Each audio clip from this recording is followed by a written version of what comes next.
sorry? Sorry? If you're really sorry, then stop ruining my life! Ate, bakit hindi mo ako napatawad?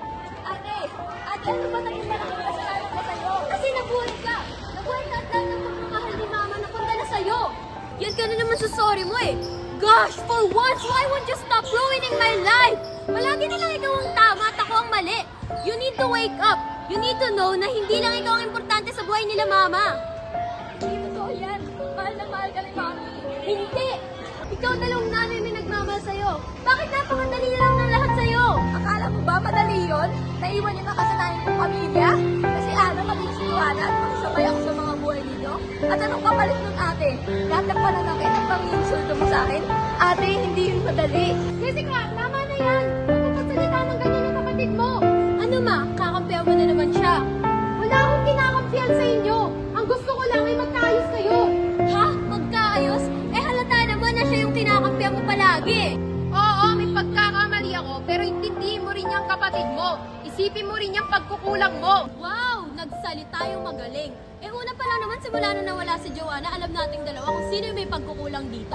At hindi ako yon, ikaw yon! Sumusobra ka na!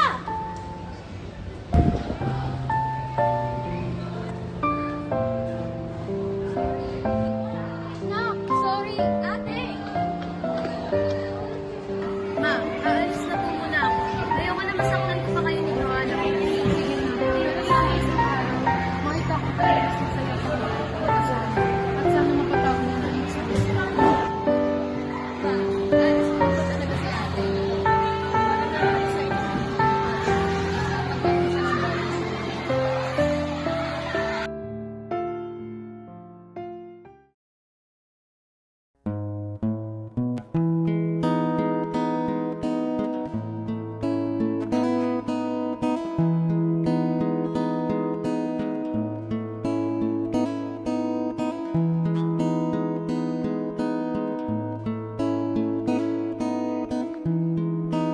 Hello, ate.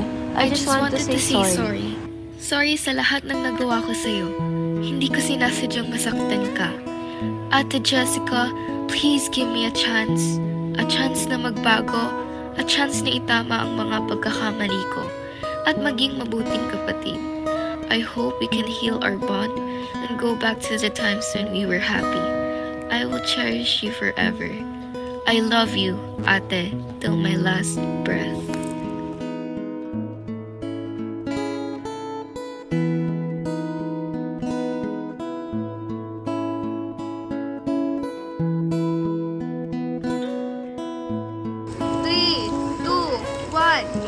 Ba't kayo nandito?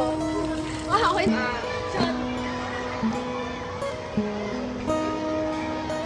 Ano ba? Jesus!